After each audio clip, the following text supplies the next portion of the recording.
예배를 드리기 전에 기도로 주님 만날 준비를 하겠습니다. 일주일 동안 감사한 일을 주님께 표현해 보시기 바랍니다.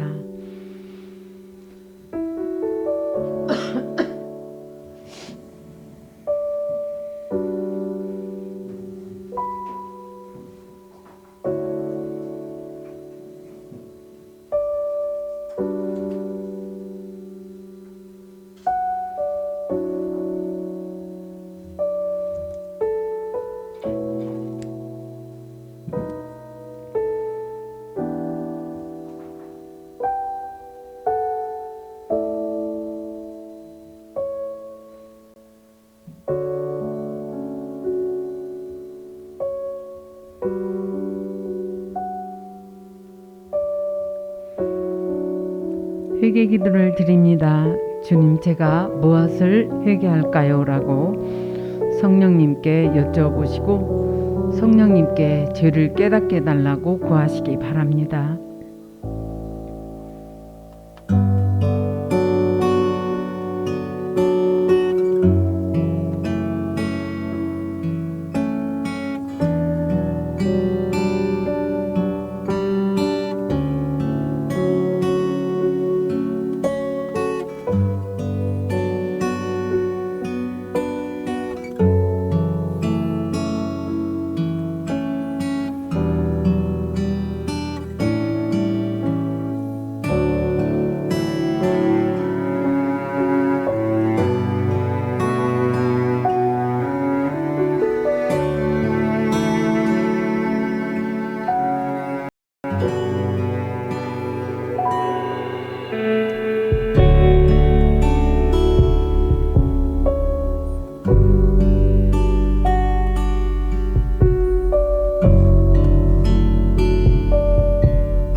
겸손 기도를 드립니다. 화면에 있는 내용을 보시면서 함께 기도합니다.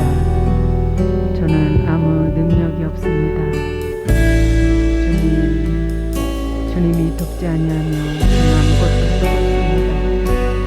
주님, 이 시간에 저와 함께하여 주옵소서. 저를 불쌍히 여겨 주옵소서. 제 생각을 내려놓습니다. 제 고집을 버립니다. 저의 기도를 성령님께서 인도해 주시옵소서. 대적 기도를 합니다.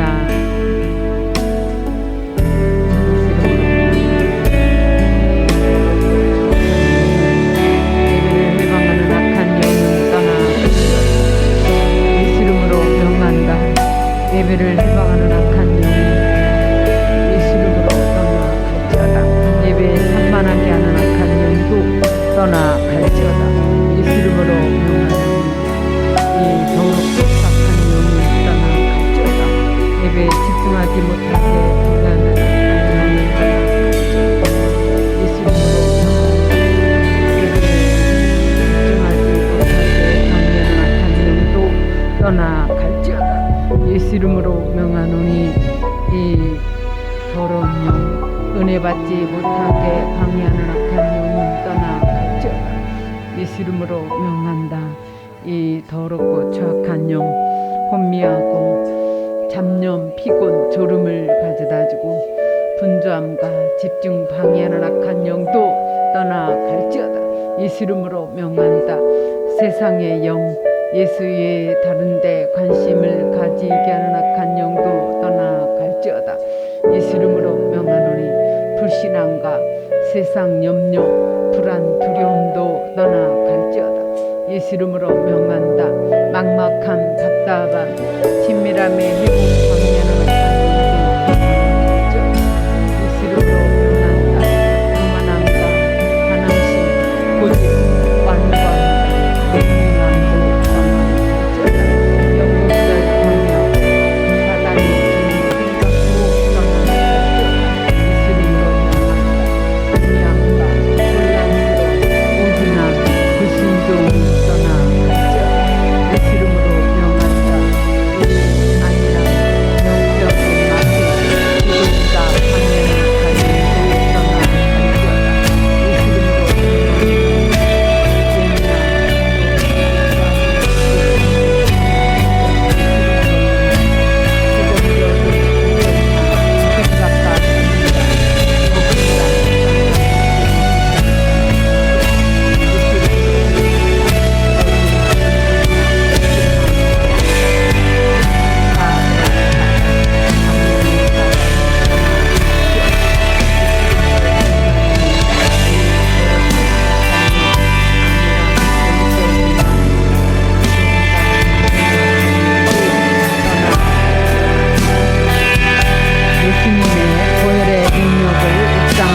예수님을 구하는 기도를 합니다.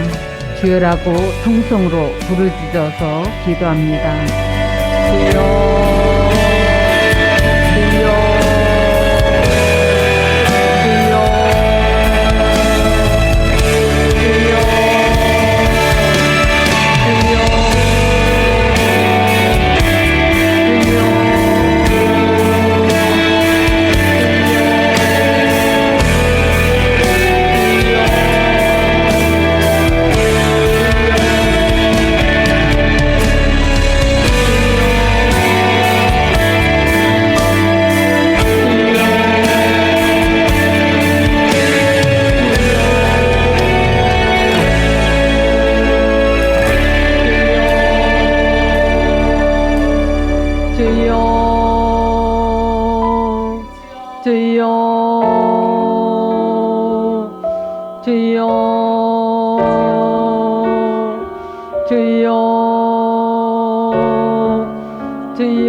성령 충만을 위해서 기도합니다.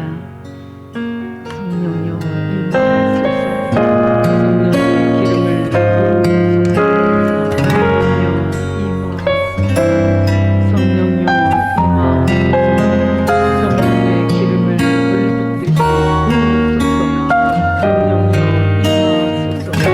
성령이 너희에게 임하시니 너희가 감동을 받고 사마리아와 땅 끝까지 이르러 내 증인이 되리라. 주님 성령으로 충만케 하소서. 성령으로 임하소서. 성령으로 나를 사로잡소서. 더 강하게 기름 부으소서. 성령이여 나를 사로잡소서. 성령의 기름을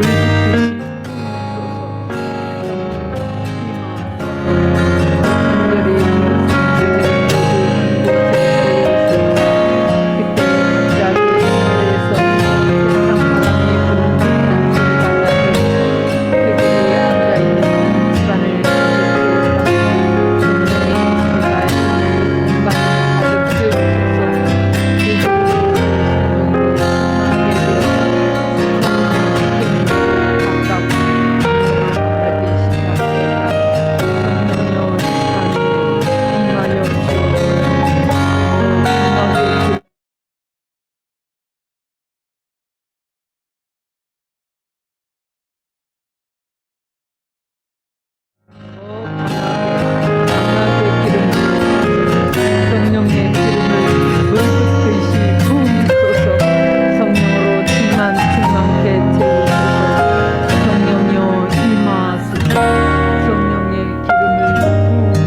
붓듯이 강하게 기름 부으소서. 예배를 위해서 통성으로 기도합니다. 예배에 집중하게 해달라고, 하나님의 음성을 듣게 해달라고, 이 시간에 주님 만나는 시간 되게 해달라고 기도합니다. 주님, 이 시간에 주님 만나기로 원합니다. 사슴이 시냇물을 찾아 갈급함같이 내 영이 주를 찾게 갈급하니이다. 주님, 이 시간에 함께하여 주셔서 예배에 집중하게 하시고 주님 만나기로 원합니다. 주님의 세미한 음성을 듣게 하시고 주님을 사모함으로 이 자리에 모여 싸우니 주께서 함께하여 주옵소서. 주의 영으로 충만케 채워주셔서 주님의 음성을 듣게 하시고 주님 만나 기쁨으로 돌아갈 수 있도록 은혜 베풀어 주시옵소서. 주의 성령이 함께하여 주옵소서. 주님 만나기를 원합니다. 주님 세미한 음성을 듣기를 원하오니 은혜를 베풀어 주옵소서. 예배에 집중하게 하여 주옵소서. 주님 만나기를 원합니다. 주님 만나기를 원하오니 은혜를 베풀어 주옵소서. 예수 이름으로 기도합나이다. 아멘. 찬양 드리겠습니다.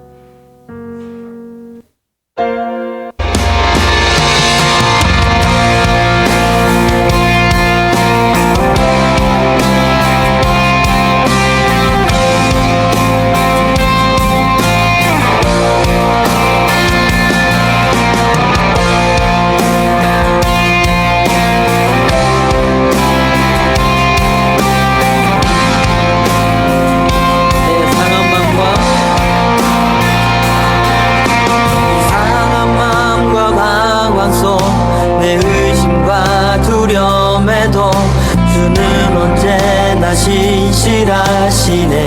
높은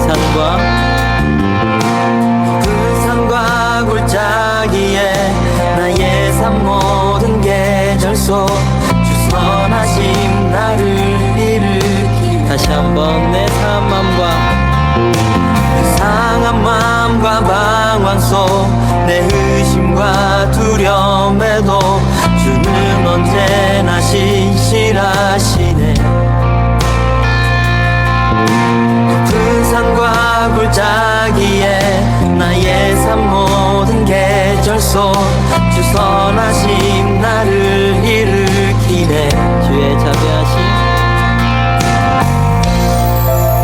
자비하신 내게 힘할 때 내 영혼 노래하네. 아침마다 새롭고 늘 새로우니 성실하신 주님, 주 자비가 매일 새롭고 늘 새로우니 성실하신 주님.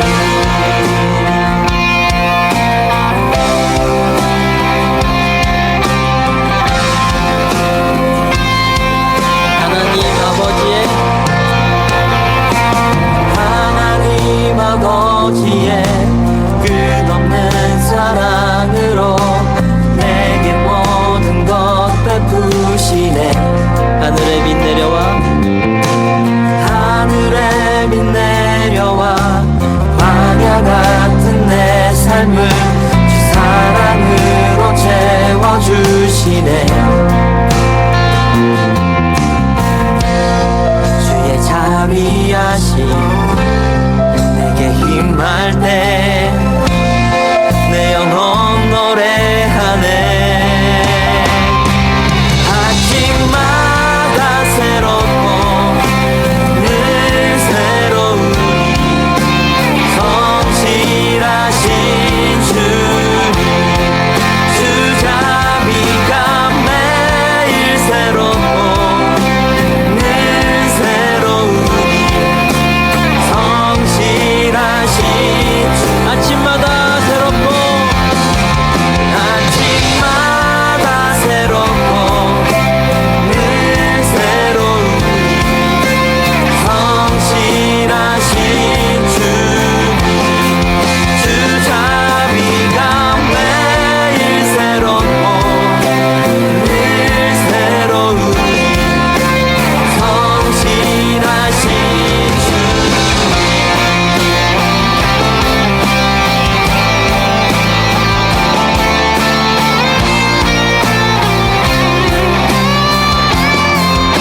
날마다 새로운 은혜를 주시는 주님의 이름을 찬송합니다. 오늘도 여전히 성실하시게 우리를 인도하시는 주님의 이름을 찬송합니다. 주의 자비하심 주의 자비하심 내게 힘할 때 주의 자비하심 내게 힘할 때 내 영혼 찬양해. 놀라운 은혜 내게 비춰주시네. 아침마다 새롭고 늘 새로우니 성실하신 주님, 주 자비가 매일 새롭고 늘 새로우니 성실하신. 아침마다 새롭고 아침마다 새롭고 늘 새로우니 성실하신 주님, 주 자비가 매일 새롭고 늘 새로우니 성실하신 주님.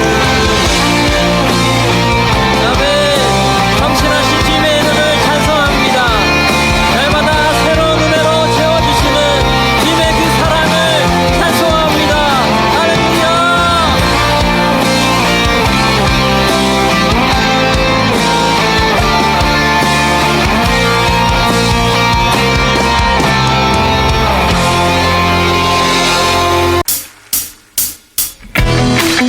주님께서 우리의 삶 가운데 놀라운 일을 행하셨습니다. 우리 가운데 놀라운 일을 행하신 그 주님의 이름을 함께 감사함으로 기쁨으로 나눴으면 좋겠습니다. 내 맘을 열어 내 맘을 열어 주께 나가네. 두 손을 들고 주를 높이네. 내 모든 소망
구원하셨네.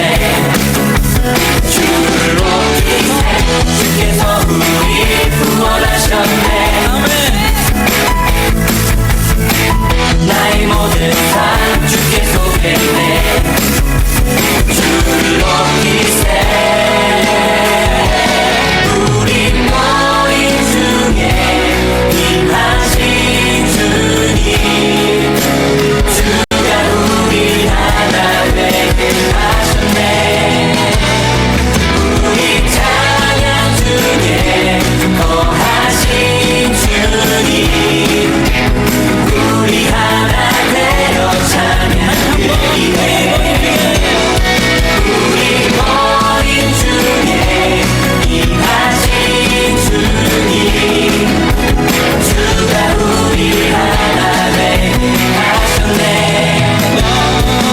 우리 찬양 중에 거하신 주님. 우리 하나 되어 찬양 드리네. 내 맘을 열어 주께 나가네. 두 손을 들고 주를 높이네. 내 모든 소망 내 모든 소망 주께 있으니 오직 주만 바라며 예배합니다.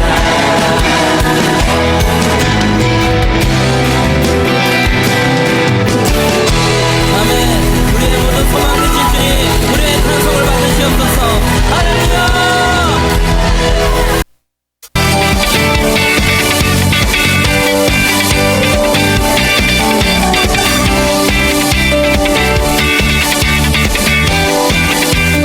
대신 주께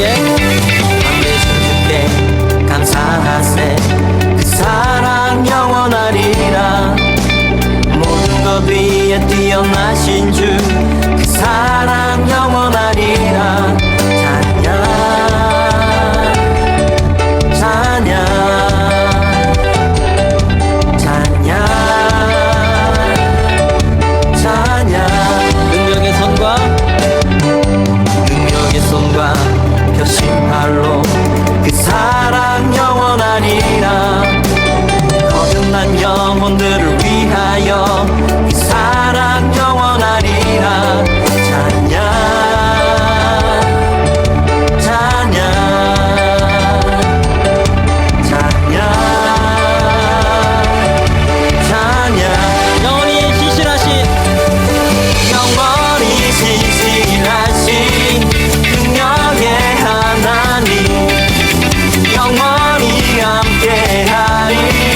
영원히 신실하신 능력의 하나님. 영원히 함께하리. 영원히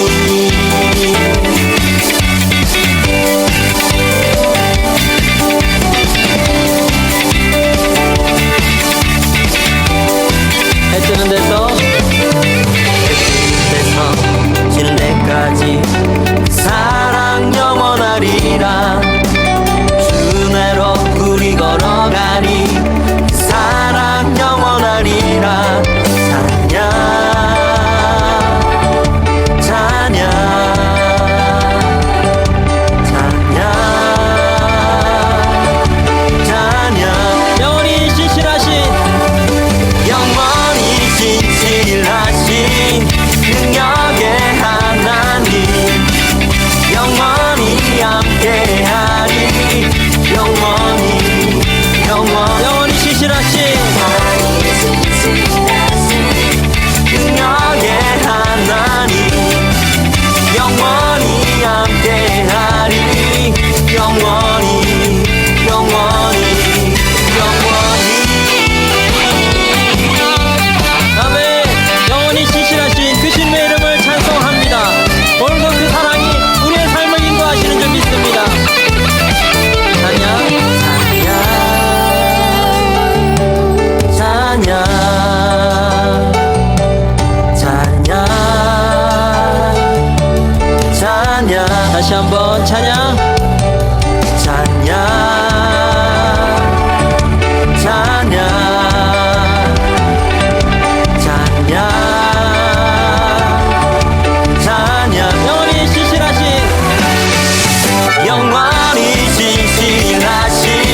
붙잡고 날 인도하소서.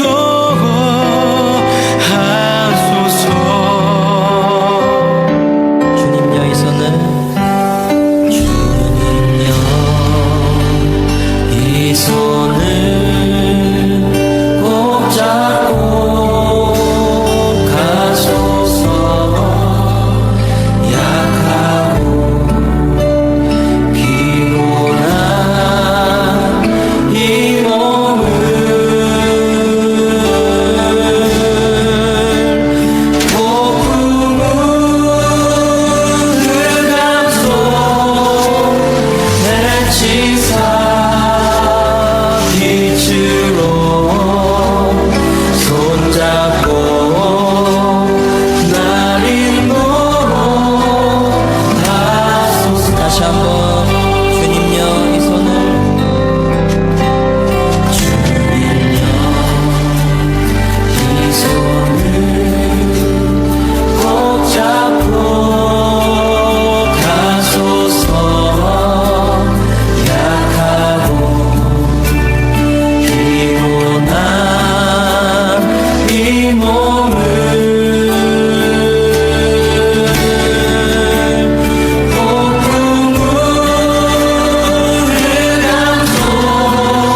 살펴보셨으니 나를 환히 알고 계십니다. 내가 앉아 있거나 서 있거나 주님께서는 다 아십니다. 멀리서도 내 생각을 다 알고 계십니다. 내가 길을 가거나 누워 있거나 주님께서는 다 살피고 계시니 내 모든 행실을 다 알고 계십니다. 내가 혀를 놀려 아무 말 하지 않아도 주님께서는 내가 하려는 말을 이미 다 알고 계십니다. 진실로 주님께서는 나의 앞뒤를 두루 감싸시고 주의 손을 내게 얹고 계심으로 이 몸을 주님의 손바닥 위에 놓여 있는 신세입니다. 이런 사실을 알고 나니 나는 너무나 놀랍고 또 내게는 너무도 높아서 감히 주의 능력을 헤아려 볼 엄두조차도 나지 않습니다. 그러므로 내가 주의 영을 피하여 어디로 갈 수 있겠으며 주의 낯을 피하여 어디로 도망갈 수 있겠습니까? 설령 내가 저 높은 하늘로 올라간다 해도 주께서는 거기에 벌써 계시고 내가 저 깊은 수월로 내려가서 자리를 펴더라도 주께서는 거기에도 이미 계십니다. 설령 내가 새벽 날개를 타고 햇살처럼 신속하게 날아가서 바다 저쪽 끝 편에 가장 먼 곳에 머물지라도 거기에서도 역시 주의 손길이 나를 인도하시고 주의 오른손이 나를 굳게 붙들어 주십니다. 아멘.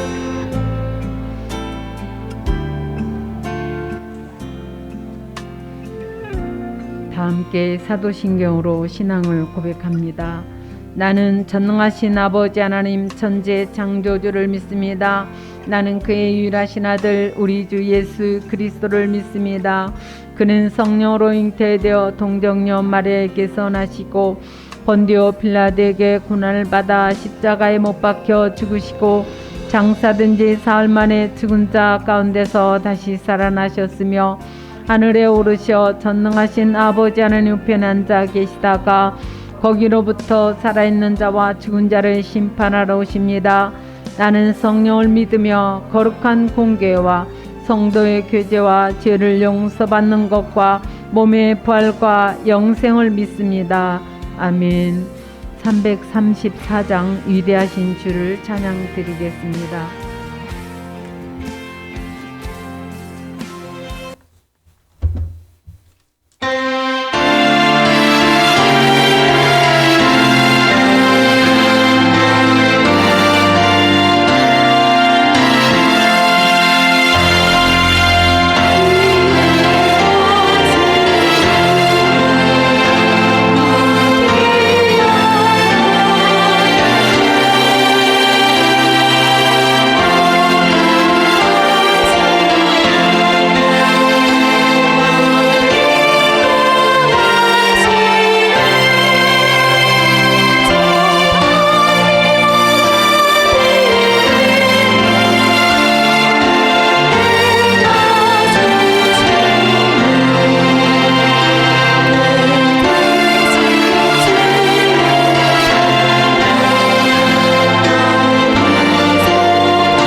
말씀을 전해 주시겠습니다.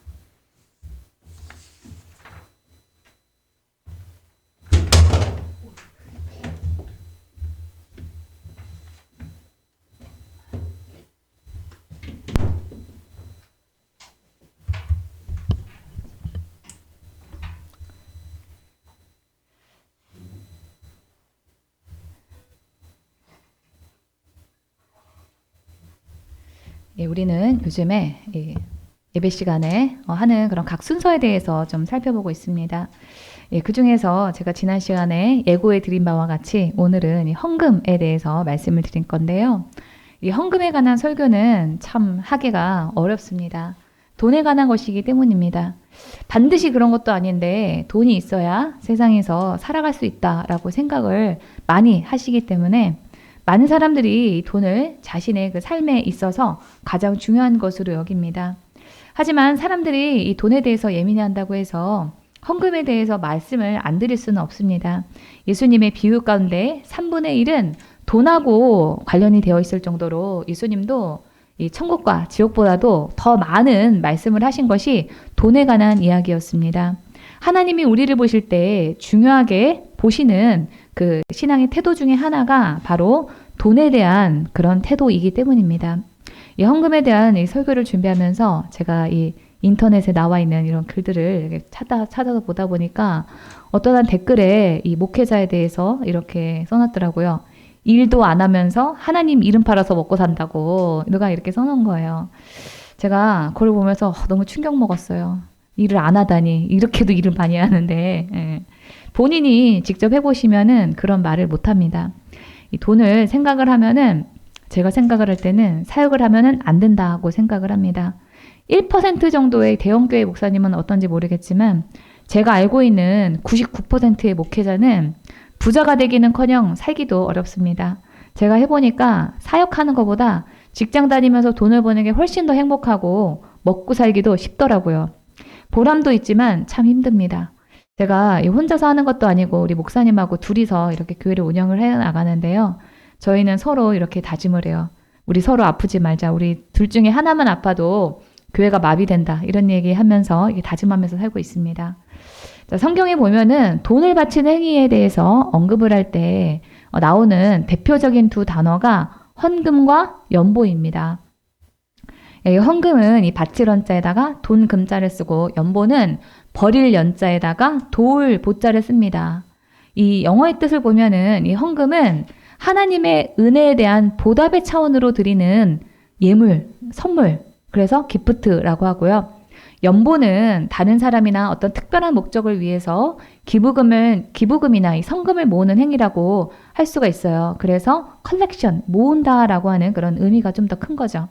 저는 우리가 교회에다가 돈을 내놓는 그런 일은 이 두 가지 의미를 다 포함하는 그런 일이라고 생각을 합니다. 자, 그럼 헌금은 누구에게 하는 것일까요? 이 질문을 이 신앙이 있는 사람에게 얘기하면은 당연히 하나님에게 드리는 거지라고 생각을 할 것이지만 불신자에게 헌금은 누구에게 하는 것이냐라고 하면은 교회나 사람에게 하는 것이다 이렇게 말할 것입니다. 그냥 교회나 사람에게 하는 거지 이렇게 말하면 양반이고 이 기독교에 대한 반감이 높은 그런 사람들은 이 헌금 시간은 목사님이 이 갈치라도 하는 것처럼 이렇게 생각을 하기도 합니다. 자, 그럼 헌금에 대해서 이 헌금은 누구에게 하는 것일까에 대한 성경적인 답은 무엇일까요? 그것은 바로 하나님에게도 하고 사람에게도 한다라고 하는 것이 좀 정확한 표현이라고 생각을 합니다. 왜 그러냐면은 우리의 신앙은 하나님만을 향해 드리는 것을 하나님만을 대상으로 하고 있지 않습니다. 하나님과 사람 양쪽을 둘 다 대상으로 하고 있어요. 그래서 헌금은 하나님에게도 하고 사람에게도 하는 것이다 라고 생각을 하는 것이 맞습니다.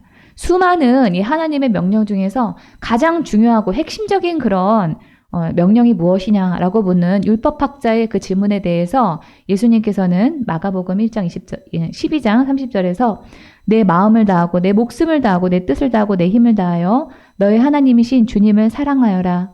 둘째는 이것이다. 내 이웃을 내 몸과 같이 사랑하여라 라고 말씀하셨어요. 예수님의 이 말씀대로 우리의 신앙은 하나님과 이웃을 동시에 향하고 있어야만 합니다. 하나님만 사랑하고 이웃을 외면하거나 관심이 없는 그런 신앙은 균형이 맞는 성숙한 신앙이라고 볼 수가 없어요. 그렇기 때문에 우리는 하나님에게 바치는 헌금도 해야 하지만 사람에게도 내 것을 나누는 연보도 함께 해야만 합니다. 그런데 보통 우리가 하나님께 바친다라고 생각을 해도 이 모든 헌금은 실제적으로는 사람의 필요를 채우기 위해서 결과적으로 사용이 됩니다. 그럼 아예 처음부터 사람이 필요하기 때문에 헌금을 한다고 하지 왜 하나님께 바친다라는 그런 표현을 쓰는가 하는 의문을 가질 수가 있습니다. 이 점에 대해서는 이 빌립보서의 바울의 말을 우리가 생각해 볼 여지가 있습니다. 빌립보서를 쓸 때 바울은 로마에 있는 감옥에 갇혀 있었어요.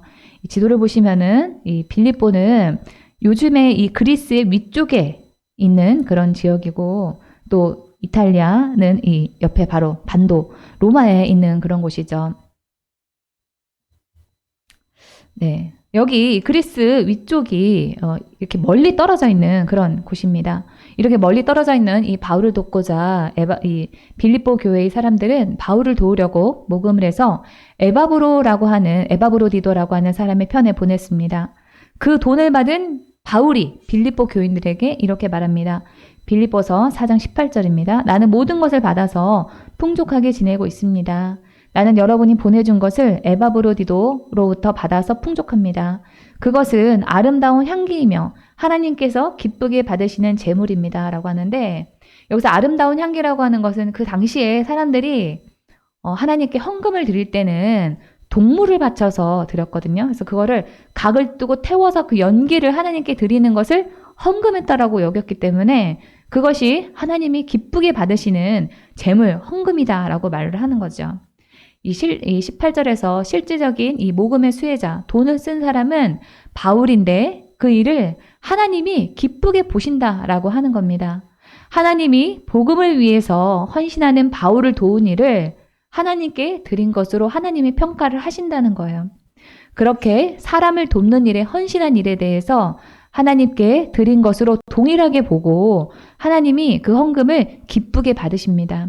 그러니까 여러분이 사람을 돕는 일에 낸 그런 헌금에 대해서 이 사람이 그 돈을 사용을 하고 있을지라도 그 일을 하는 사람이 하느님이 기쁘시게 받을 만한 일을 하고 있는 그런 일을 하고 있는 사람이라면 여러분께서 그 헌금한 일을 아깝게 여기지 마시기 바랍니다. 이 종교에 대한 부정적인 시각을 가진 사람들 중에 일부는 헌금에 대해서도 부정적인 생각을 하면서 하나님이 헌금을 강요하고 자신의 것을 빼앗아가는 분으로 여기기도 합니다. 그러나 이 하나님은 우리가 누리기를 원하시고 그렇게 누리고 즐길 수 있는 돈을 우리에게 주신다라고 성경에서 말하고 있습니다. 전도서 우리 좀 다 함께 좀 읽어보겠습니다. 시작. 우리의 한평생이 짧고 덧없는 것이지만 하나님이 우리에게 허락하신 것이니 세상에서 애쓰고 수고하여 얻은 것으로 먹고 마시고 즐거워하는 것이 마땅한 일이요 좋은 일임을 내가 깨달았다. 이것은 곧 사람이 받은 몫이다. 하나님이 사람에게 부와 재산을 주셔서 누리게 하시며 정해진 목을 받게 하시며 수고함으로 즐거워하게 하신 것이니 이 모두가 하나님이 사람에게 주신 선물이다. 하나님은 이처럼 사람이 행복하게 살기를 바라시니 덧없는 인생살이에 크게 마음 쓸 일이 없다. 우리가 그리스도인이라고 해서 돈을 사용하지 않고 번 돈을 전부 다 헌금하면서 금욕적으로 살기를 하나님이 원하지 않으세요. 하나님은 우리가 애쓰고 수고한 그 대가를 우리의 몫이라고 여기면서 누리고 즐기라라고 말씀을 하십니다. 단 우리가 누리되 지혜롭게는 누려야 되겠죠. 사치하거나 세상의 유행을 쫓아서 산다거나 돈을 의지하면 안 되는 겁니다. 또 과연 이 헌금이 이 하나님으로부터 우리가 뺏기기만 하는 그런 일일까요? 고린도후서 9장 10장 11절 보겠습니다. 좀 함께도 읽어보겠습니다. 심는 사람에게 심을 씨와 먹을 양식을 공급하여 주시는 하나님께서 여러분에게도 씨를 마련하여 주시고 그것을 여러 갑절로 늘려주시고 여러분의 의의 열매를 증가시켜 주실 것입니다. 하나님께서 여러분을 모든 일에 부유하게 하심으로 여러분이 후하게 헌금을 하게 될 것입니다. 제가 여러분 앞으로도 계속 이렇게 성경을 입으로 읽으라고 말씀을 드릴 거예요. 근데 제가 얘기하지 않고 여러분한테 읽으라고 말씀드리는 것은 여러분들이 외웠으면 해서 부탁을 드리는 거니까 큰 소리로 이걸 내가 한 번에 외우고 듣고 외운다. 입으로 말하면서 암기한다. 그런 생각으로 읽으시기 바랍니다. 네, 여기 고린도후서 9장 10장 11절 여기 보시면은 심는 사람은 헌금하는 사람이에요.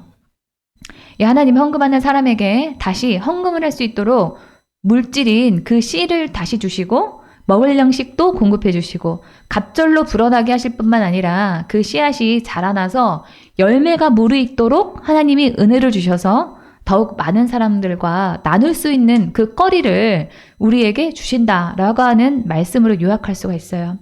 주의해야 될 점은 이 하나님이 씨를 주시고 그것을 갑절로 늘려주시고 열매 맺게 해주시고 부유하게 해주신다라고 해서 우리가 이 헌금을 하나님과 거래하는 거, 딜이나 아니면은 내가 1을 드리면 100으로 돌려받는 투자 또는 나의 불행을 막아주는 그런 액막의 수단으로 여겨서는 안 된다라고 하는 것입니다.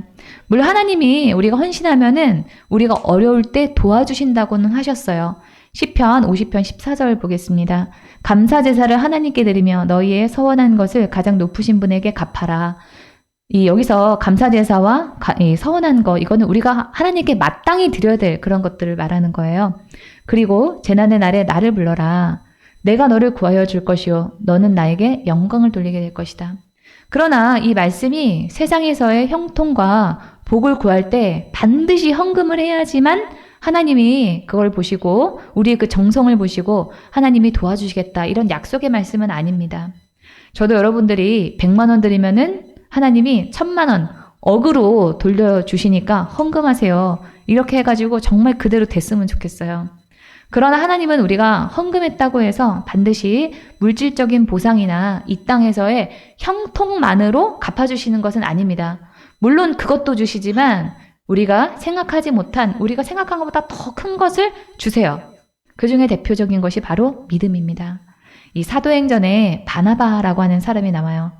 자, 이 사람에 대한 첫 기록은 이렇게 시작을 합니다. 키프로스 태생이요. 섬사람이라는 거죠. 레위 사람이요. 사도들에게서 바나바 곧 위로의 아들이라는 뜻의 별명을 받은 요셉이 자기가 가지고 있는 밭을 팔아서 그 돈을 가져다가 사도들의 발 앞에 놓았다. 이렇게 헌금을 했는데 하나님이 바나바가 밭을 팔아서 낸 그 헌금에 대해서 어떻게 갚아주셨다. 어떻게 되돌려 주셨다. 이런 기록이 성경에 1절 없습니다. 그런데 이 성경에 바나바에 관한 얘기는 이 헌금한 일로 그냥 끝나지가 않아요. 바나바는 나중에 12명의 사도의 버금가는 교회의 지도자가 되었습니다. 하나님이 세상에서의 형통이나 물질로 바나바의 헌금을 갚아주신 것이 아니라 사도의 버금가는 그런 믿음, 신앙을 바나바에게 주신 거예요. 여러분, 우리가 믿음을 내가 가지고 싶다. 그런 성숙한 신앙을 가지고 싶다라고 해서 우리가 그렇게 신앙을 가질 수 있는 게 아닙니다. 하나님께서 우리에게 믿음과 이 신앙, 이 우리의 마음을 하나님께서 바꿔주셔야지만 그게 되는 일이죠. 그런데 이 바나바가 하나님에게 그런 믿음을 선물로 받은 거예요. 나중에는 하나님께서 아예 대놓고 바나바를 칭찬을 하십니다. 사도행전 11장 24절에 보시면은 바나바는 착한 사람이요 성령과 믿음이 충만한 사람이었다. 그래서 많은 사람이 주님께로 나아왔다라고 하는데요. 여기 보시면 바나바 때문에 많은 사람이 주님께로 나왔다는 것은 당시 사회에서 바나바의 영향력이 그만큼 컸다는 뜻이에요. 바나바는 하나님과 사람에게 동시에 인정받는 그런 사람이 되었습니다. 헌금을 드림으로 나타난 그 바나바의 헌신에 대해서 하나님께서는 돈이라고 하는 그것으로 따질 수 없는 그런 인정을 해주시고 세상에서 인정받게 해주시고 또 그런 사도의 버금가는 그런 믿음을 선물로 주신 겁니다. 하나님은 영으로 존재하시기 때문에 물질적인 필요가 없습니다. 영이 먹고 마시고 거주할 그런 공간이 필요한 건 아니잖아요. 설령 필요가 없다고 해도 하나님께서 우주의 주인이시기 때문에 그냥 알아서 가져다 쓰시면 되는 그런 일입니다. 다윗은 역대상에서 성전 건축을 위한 헌금을 하면서 이렇게 말합니다. 주님, 위대함과 능력과 영광과 승리와 존귀가 모두 주님의 것입니다. 다 함께 좀 읽어볼까요? 다시 한번. 주님, 하늘과 땅에 있는 모든 것이 다 주님의 것입니다. 그리고 이 나라도 주님의 것입니다. 주님께서는 만물의 머리 되신 분으로 높임을 받아 주십시오. 부와 존귀가 주님께로부터 나오고 주님께서 만물을 다스리시며 주님의 손에 권세와 능력이 있으시니. 여러분, 돈 때문에 요즘에 쪼들리시는 분 계세요? 이 말씀을 계속 입으로 선포해 보시기 바랍니다. 그런 마음에 안식이 생깁니다. 하나님께서 돈을 주실 거니까 나는 기도하면 되지, 이런 믿음이 날 것을 제가 믿습니다. 자, 다윗은 이 하나님께서 세상의 모든 것의 주인이고 부도 하나님으로부터 나온다라고 합니다. 그래서 하나님은 사람이 드린 헌금에 의존하시는 그런 분이 아니에요. 그럴 필요가 없죠. 그런데 이 교회에는 돈이 필요합니다. 우리가 이 사람들이 모이는 그런 공간을 유지하기 위해서 이 교회 이 건물을 유지하기 위한 그런 돈들이 많이 나가고요. 또 저도 이 월급을 받아야지 교회 일을 계속 할 수가 있습니다. 이렇게 절실한 필요들이 있기 때문에 헌금의 액수에 실질적으로 저는 목이 메일 수밖에 없어요. 그래서 이 사람이 아예 헌금하는 일이 없이 하나님이 좀 알아서 저에게 주셨으면 좋겠다라는 생각을 할 때도 있습니다.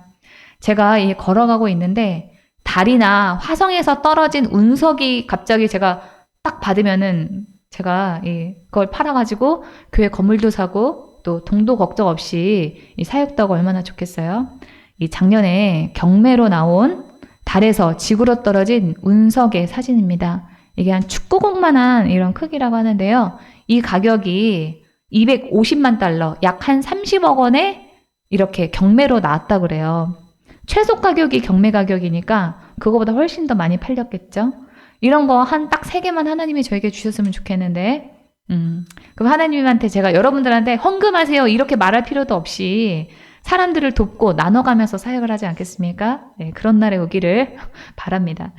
자, 하나님은 돈이 필요가 없는데도 하나님이 우리에게 굳이 헌금을 해라 이렇게 말씀을 하시는 이유는 우리의 신앙과 마음을 확인하고 싶어서입니다. 첫 번째로 하나님은 우리가 하나님 당신을 얼마나 사랑하는지 그것을 알고 싶어 하십니다. 이 사람이 어떤 사람을 사랑할 때 특이한 점은 그 사랑의 대상에게 보상을 바라지 않고 다 주고 싶다라고 하는 것입니다. 여기 부모님이 되어보신, 엄마가 되어보신 분들은 아마 그거를 다 절감할 거예요. 사랑하는 내 자식에게는 그 자식이 나를 설령 외면할지라도 다 주고 싶은 게 엄마의 마음이잖아요. 그런 것처럼 주는 것이 아깝지 않고 줘서 그 사람이 기쁘면은 나도 행복하고, 이것이 우리의 그 사랑의 원리입니다. 이와 같은 의미로 하나님께서도 우리에게서 이 헌금을 통해서 하나님을 향한 우리의 사랑을 확인하기를 원하십니다. 예수님께서 마태복음 6장 21절에서 말씀하셨어요. 너의 보물이 있는 곳에 너의 마음도 있을 것이다 라고요. 목숨처럼 소중하게 아끼는 돈을 하나님께 내어드리는 일은 우리가 하나님을 사랑합니다 라고 표현하는 그런 일입니다. 하나님은 헌금을 통해서 우리의 신앙과 그 마음을 받고자 하세요. 두 번째로 헌금 시간은 우리가 돈으로 세상을 사는 것이 아니라 하나님의 은혜로 산다는 것을 고백하는 시간입니다. 고린도전서 4장 7절에서 바울은 말하고 있습니다.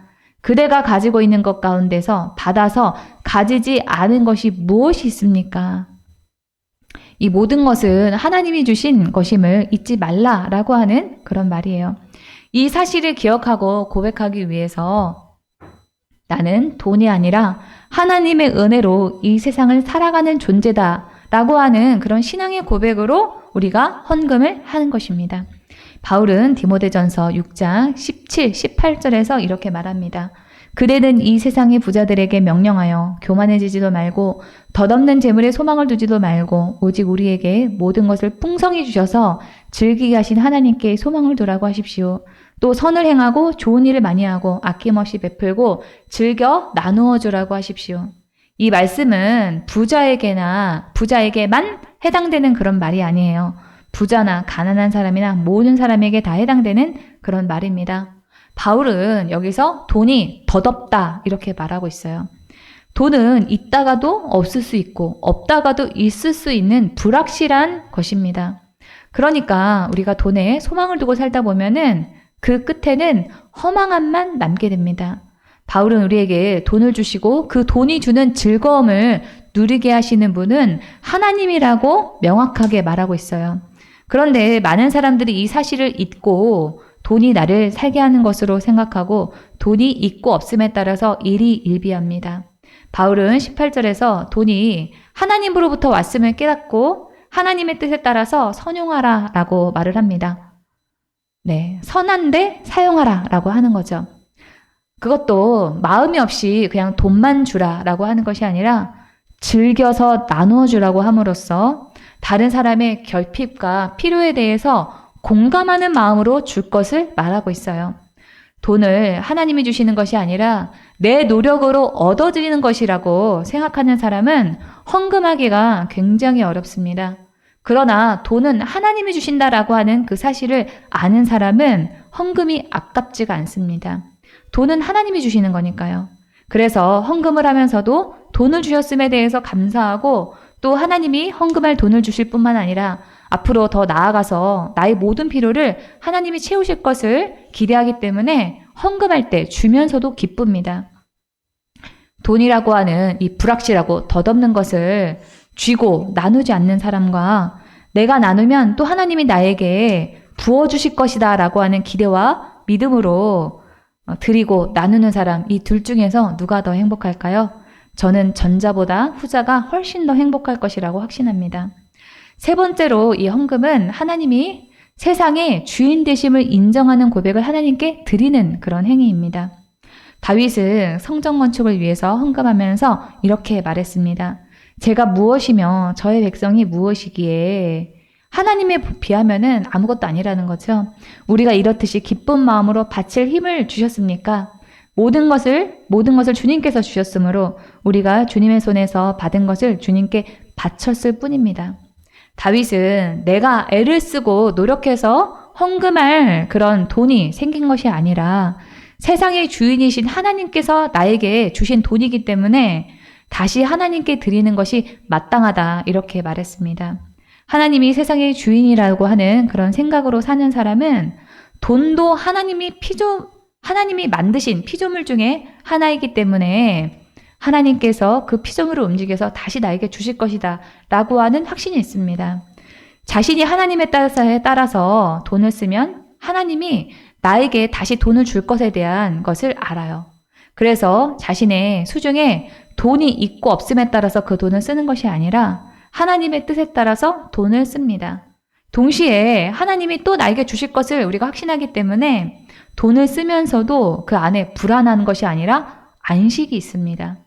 그런 사람과 반대로 돈이 세상의 주인인 것처럼 돈을 우상시하면서 돈이 있고 없음에 따라서 결정하고 사는 사람도 많습니다. 그런 사람은 안식을 누릴 수가 없어요. 돈이 있고 없음에 따라서 계속 불안할 수밖에 없습니다. 피조물에 불과하고 유한한 돈을 붙들고 흔들리면서 사는 사람과 창조주이자 세상의 주인이며 영원하신 그 하나님을 붙들고 사는 사람 중에서 누가 더 행복한 사람이겠습니까? 네 번째로 헌금은 우리의 그 신앙적인 성숙함에 대한 고백입니다. 저는 우리 조카들이 이렇게 커나가는 모습을 보면서 사람이 큰다는 것은 60만 이렇게 키만 자라는 것이 아니라 자신의 것을 내어줄 줄 아는 것, 그것이 성장의 한 표징이다라는 생각을 하게 되었습니다.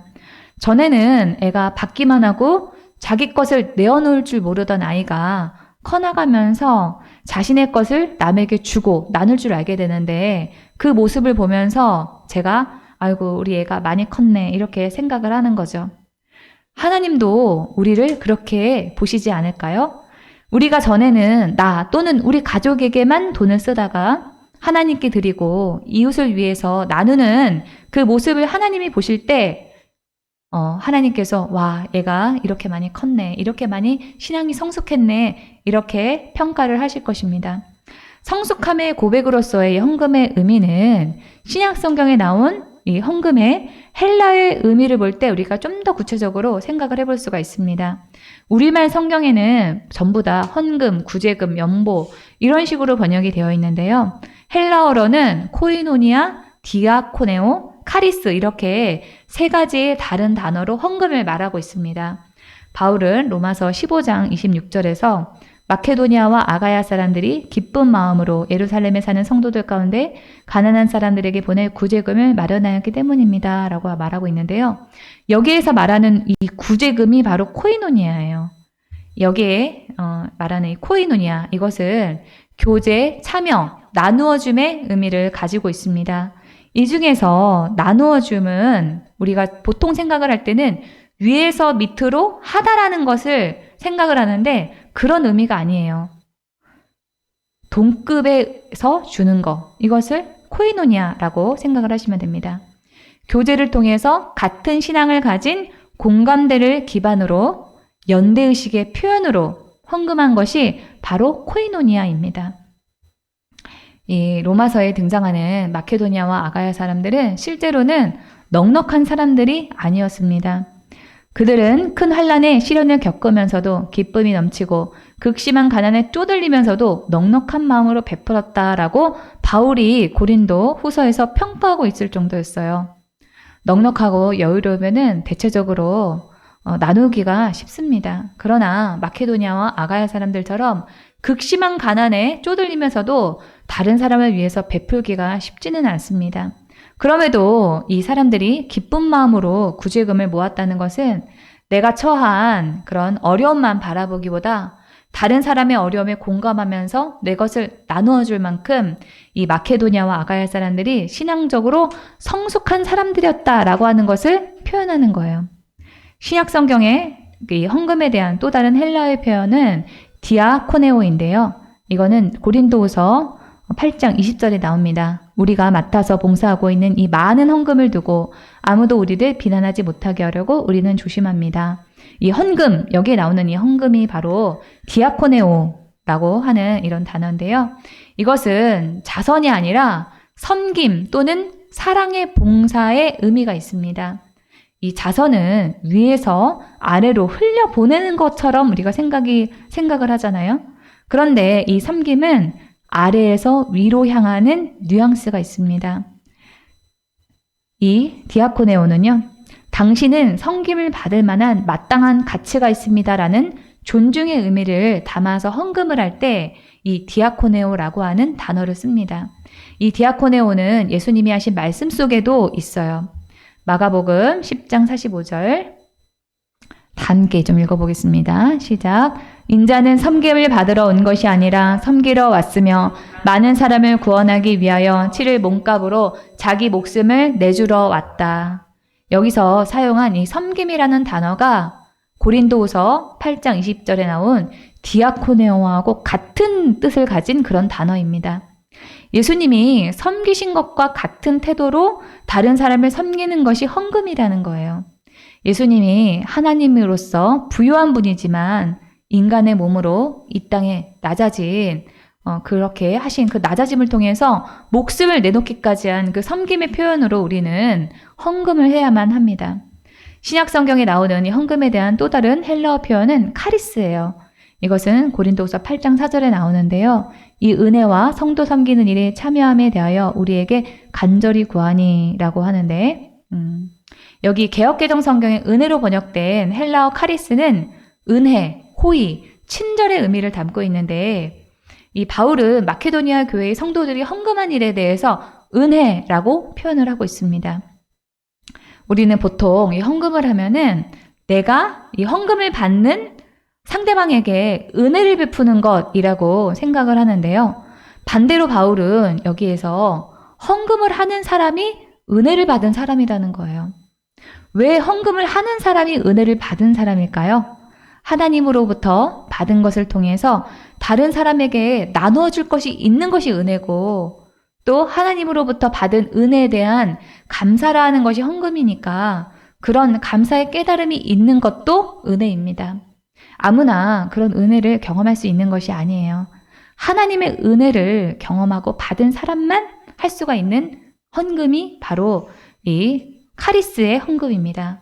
그래서 이 다른 세번역 성경에서는 이 은혜, 카리스를 특권이라는 표현을 하고 있습니다.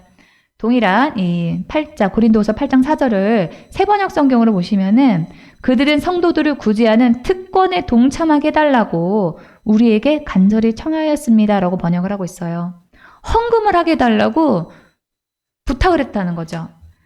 이 어려운 형편에 있는 성도를 돕는 일에 헌금한 거를 특권이라고 표현을 했는데, 하나님으로부터 은혜를 받아서 다시 다른 사람에게 은혜를 베푸는 일을 특권이라고 봤기 때문에 이 세번역 성경은 은혜, 이 헬라어 카리스를 특권이라고 번역을 한 것입니다.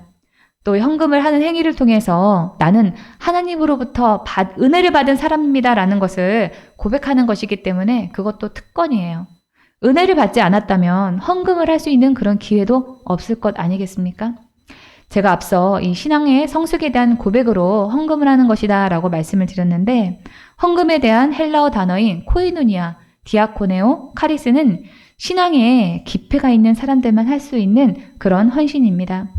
다른 사람의 아픔과 어려움에 공감하면서 하는 코이누니아, 사랑의 섬김으로 하는 디아코네오, 하나님이 주신 은혜를 깨닫고 특권을 누리는 기쁨으로 하는 카리스의 의미를 담은 헌금을 하는 성숙한 그리스도인들이 다 되기를 주님의 이름으로 축원합니다.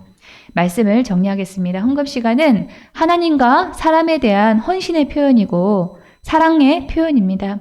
하나님과 이웃을 사랑하라고 하는 그런 명령에 대한 순종의 반응이에요. 또 세상의 주인이 하나님이고 나는 돈이 아니라 하나님의 은혜로 살아가는 존재라고 하는 그런 신앙 고백을 헌금을 통해서 하나님께 드리는 것입니다. 다른 사람에 대한 공감과 섬김의 표현으로 하나님으로부터 받은 은혜를 깨달은 특권에 대한 감사로 드리는 것이 헌금입니다. 이러한 마음을 담은 헌금을 통해서 하나님을 사랑하고 이웃을 섬기는 여러분이 되기를 바랍니다. 하나님의 음성을 들으면서 오늘 말씀을 마치겠습니다.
이 시간은 치유와 회복을 위해서 기도하는 시간입니다. 본인의 사업과 직장과 또한 진로의 문제를 위해서, 아프신 분은 치유를 위해서, 각자에게 처한 개인적인 문제를 위해서 이 시간에 주여 삼창 부르고 통성으로 기도합니다. 주여, 주여, 주여.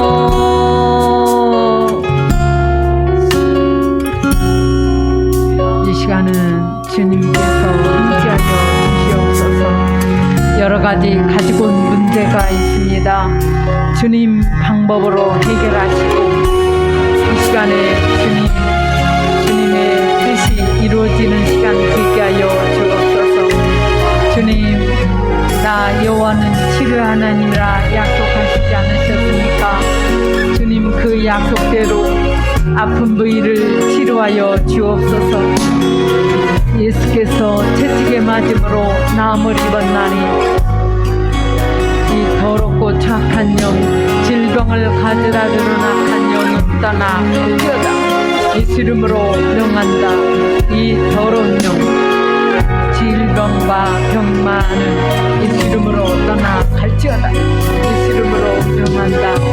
주님, 앞길에 시온의 대로가 열려지게 하시고 직장과 하시는 사업 위에 주께서 축복하여 주옵소서. 사업이 날로 번창하기를 원하오니 은혜를 베풀어 주옵소서. 주님, 직장에서 인정받게 하시고 머리들전정 소리되지 아니하게 하시고 늘 위에 있고 아래 있지 아니하도록 주님 지켜주시고 보호하여 주옵소서. 주님, 가지고 온 문제 위에 주께서 함께하여 주옵소서. 어떠한 문제가 있다 할지라도 주님이 해결하여 주옵소서. 주님 방법으로 해결하여 주시옵소서. 주님의 선하신 뜻이 이루어지는 역사가 있게 하여 주옵소서. 영광 받으소서. 가지고 온 그 질병이 있으신 분은 치료를 하나님의 치료를 위해서 이 시간에 아픈 부위에 손을 얹으시고 기도하시고요. 지혜를 받기 원하시는 분은 머리에 손을 얹고 기도하시고, 마음이 상하신 분이나 주님의 위로가 있기를 원하시는 분은 이 시간에 가슴에 손을 얹고 같이 기도합니다. 지금도 살아 역사하시는 좋으신 아버지, 은혜와 사랑 가운데 저희들을 지켜주시고 보호하심을 감사합니다. 주님, 질병이 있어 아픈 부위에 믿음으로 손을 얹고 기도합니다. 나 여호와는 치료의 하나님이라 주님 분명히 약속하셨나이다. 그 약속대로 치료하시고 고쳐 주옵소서. 예수께서 채찍에 맞음으로 너희가 나음을 입었나니 이 더럽고 추악한 영, 질병을 가져다 주는 악한 영, 병만은 예수 이름으로 떠나 갈지어다. 예수 이름으로 떠나가고 다시는 들어오지 말지어다. 주님, 지혜를 받기 원합니다. 주님, 주님께서 지혜 자신이십니다. 주님의 지혜로 부어 주시옵소서. 주께서 함께하여 주옵소서. 주님의 위로가 필요합니다. 주님 위로하시고 주님 회복시켜 주옵소서. 영혼이 잘된 같이 범사에 잘되며 강건케 하여 주옵소서. 주님의 위로가 필요한 자에게 주님의 위로로 채워 주시옵소서. 새 힘을 부어 주옵소서. 주께서 가지고 온 문제마다 응답하시고 회복시켜 주옵소서. 주님의 뜻이 선하게 이루어지는 역사가 있게 하여 주옵소서. 예수 이름으로 기도하옵나이다. 아멘. 강보가 있습니다. 오늘은 2시에 기도회가 있으니까 꼭 참석하셔서 은혜 받으시기 바랍니다. 거리두기 4단 단계가 완화됨에 따라서 오늘 주일 저녁부터 강의를 재개강을 합니다. 꼭 참석하시기를 바랍니다.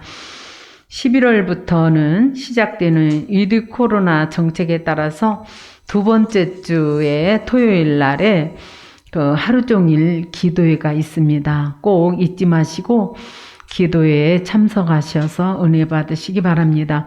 또 네 번째 주에는 성경 읽기 집회를 계속 시작합니다.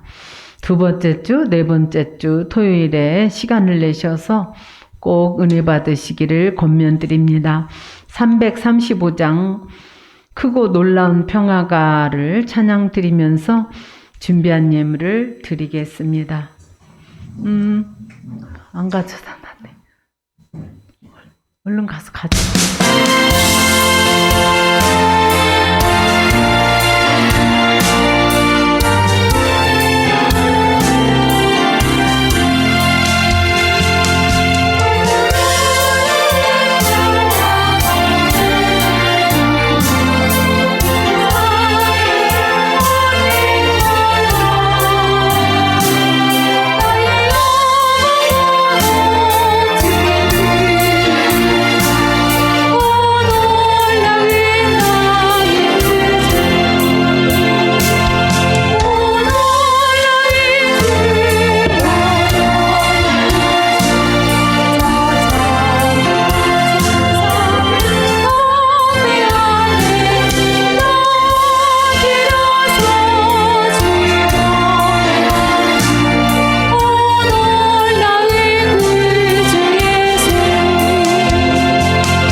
드린 예물을 위해서 기도합니다. 헌금하는 시간은 하나님과 이웃에 대한 사랑을 표현하는 시간입니다.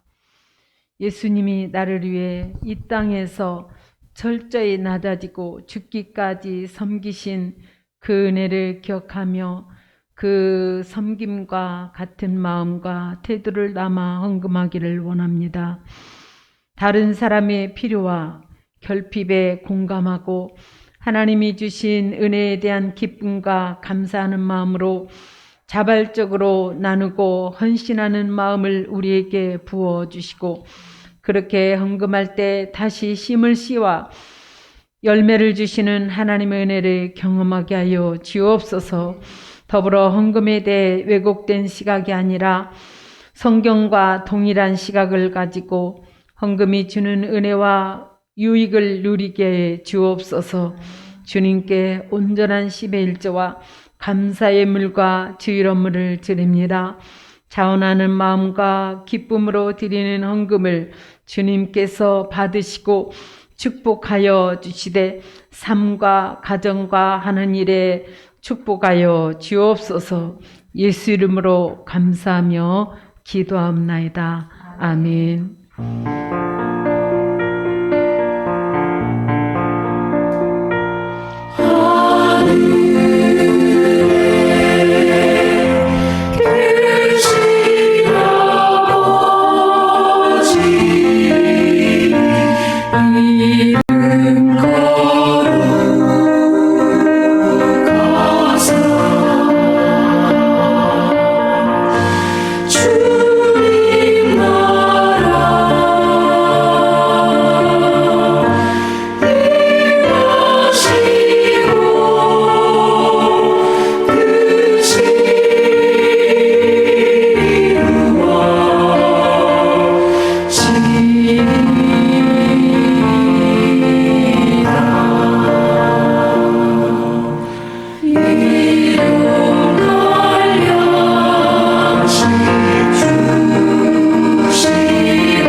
이제는 우리 주 예수 그리스도의 은혜와 하나님 아버지의 지극하신 은혜와 성령인의 주 교통역사하심이 기도집 교회와 성도들의 지금부터 영원토록 함께할지어다. 아멘.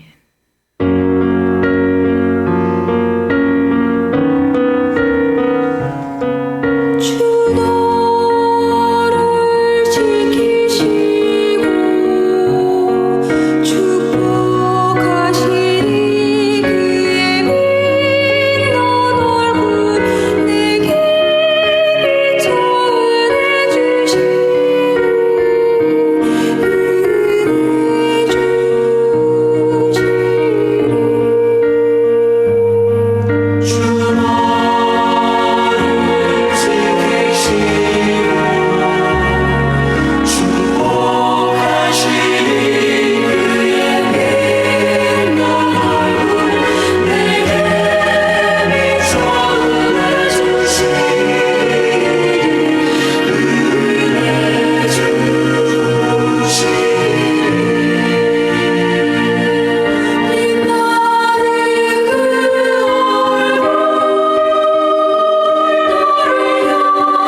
그대